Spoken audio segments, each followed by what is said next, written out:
jangan marah kalau disebutkan keburukan Anda oleh orang. Biasa aja. Dan nggak ada kerjaan kalau orang lain nyari keburukan kita, karena selalu akan ditemukan.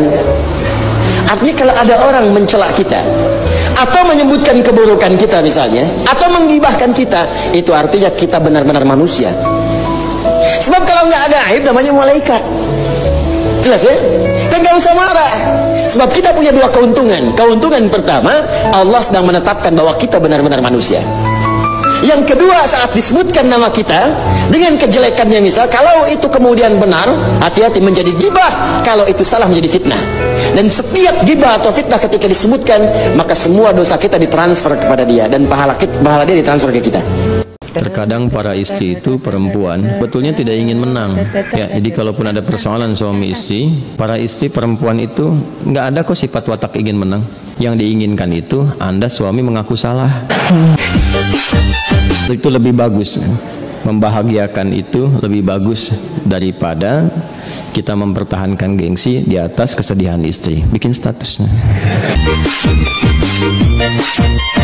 tidak dihargai, maka lo sedang belajar arti ketulusan. Ketika setiap upaya lo nggak dihargai, maka lo sedang belajar arti keikhlasan.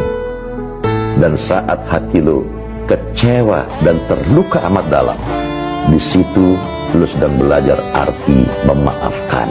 Ketika lo merasa lelah dan kecewa, di situ lo sedang belajar arti kesungguhan.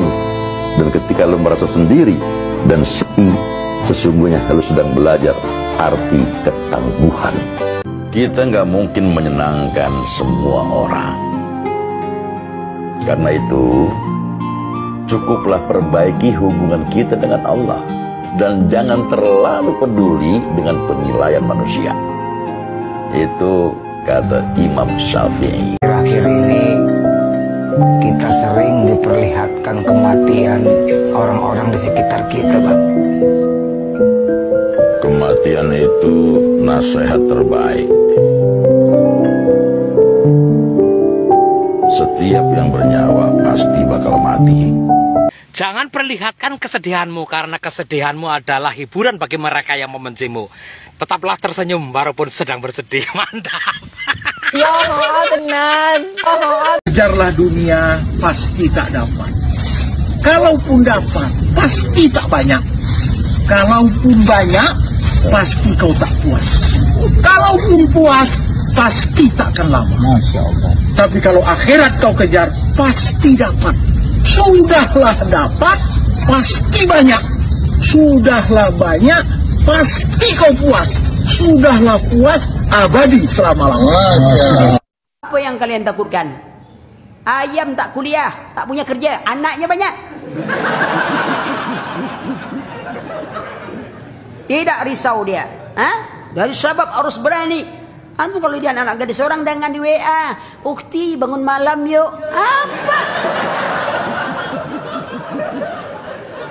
Anak orang ente bangunkan malam, adikmu, kakakmu, ibumu tak pernah kau bangunkan malam. Dakwah ustaz, dakwah syaitan. Belum. Mau saya carikan. Bolehlah, tapi saya tengok dulu ya. Jangan langsung ente pinang. Yalah. Ini gambarnya Pak Ustaz. Nah, saya tak mau hitam manis. Kenapa? Nanti habis manisnya tinggal hitamnya. Bagaimana pandangan Islam yang baik dalam mencari pendamping hidup seorang istri? 4 orang Pak Ustaz, sifatnya 4. Bisa Ustaz carikan yang ada 4-4-nya Pak Ustaz.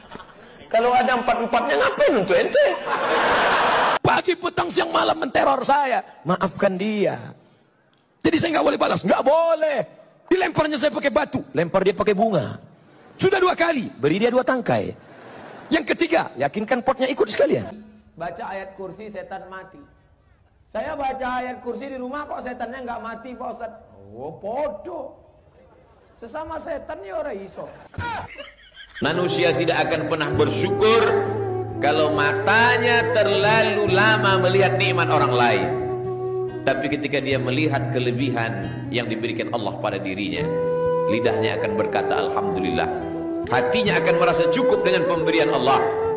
Laisal ghina, orang yang kaya bukanlah banyak harta bendanya. Wa innamal ghina ghina nafs. orang yang kaya, orang yang merasa cukup dengan pemberian Allah. Hidup adalah berani mengambil resiko pilihan.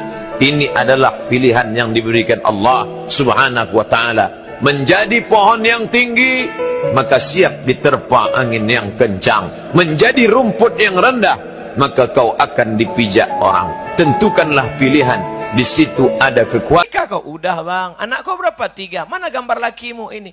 Peot laki kau tengok. Kalau galah patah bisa disambung, kalau kaca retak bisa direkat, tapi kalau sudah hati sakit, kemana obat akan dicari? Jagalah hati, jangan sampai sakit hati. Kita mesti hati-hati. Bapak kalau sakit, jangan ceritakan sakit bapak ke semua teman. Karena tak semua teman bapak ikut susah dengan kesakitan bapak. 80% ikut senang. Untuk teman yang ikut susah dengan kita, kita katakan innallaha ma'ana, Allah bersama. Saya mohon kepadamu, jangan engkau terima puasa dan ibadahnya anak yang durhaka kepada ibu bapaknya. Yang kedua, ya Rabb, saya mohon kepadamu, jangan engkau terima puasa dan ibadahnya istri yang durhaka kepada suaminya. Lalu yang ketiga, ya Allah, hari ini saya mohon kepadamu, jangan engkau terima puasa dan ibadahnya muslim yang tidak mau memaafkan sesama saudaranya muslim. Nggak ada yang harus diburu-buru dalam hidup. Satu hal yang kita harus buru-buru, ya sholat doang. Kan kita hidup nungguin mati, dan kerja itu nungguin waktu sholat. Ya nggak tuh? Iya kan? Hidup nungguin mati, kerja nungguin waktu sholat. Allah tahu kita lelah, Allah tahu kita punya niat yang baik untuk apa yang sedang diusahakan. Allah tahu kok. Perbanyak sabarnya, perbanyak syukurnya. Semoga Allah nanti mudahkan jalannya. Bismillah ya Allah, hamba yakin takdirmu jauh lebih indah dari semua rencana-rencana yang telah kurencanakan. Insya Allah semua yang indah-indah akan kejadian. Semua hal-hal terindah akan datang dalam kehidupan. Allahumma inni istawda'tuka umuri kulluha, qalbi, sihhati, mustaqbali, rizqi, taufiqi, khatimati, dini. Ya Rabb, waffiqni lima tuhibbu wa tarda. Duit bisa dicari, tapi ibu kalau mati, antum akan menyesal. Antum gak bakal ketemu lagi. Akan datang satu saat antum hanya ingin melihat wajah ibu antum. 3 kali bisa. Jangan takut duit antum habis untuk berbakti sama ibu. Konsep hidup ini biar bahagia Bapak Ibu. Pertama, la yarzu amadun illa rabbah. Jangan kau berharap kepada manusia, berharaplah kepada Allah. Semuanya saya nggak sebut nama saya satu-satu. Sudah banyak lupa saya daripada yang ingat. Kadang-kadang bini orang pun terbawa awak, kena lupa. Tapi kira bini awak juga. Umur 70 saya udah lepas dari hukum, Mak. Waktu itu kan bukan ibu, Pak. Bukan ibu. Bini saya, Pak. Terbawa aku bilang ya. Dia nggak bisa dihukum. Terima kasih. Assalamualaikum warahmatullahi wabarakatuh.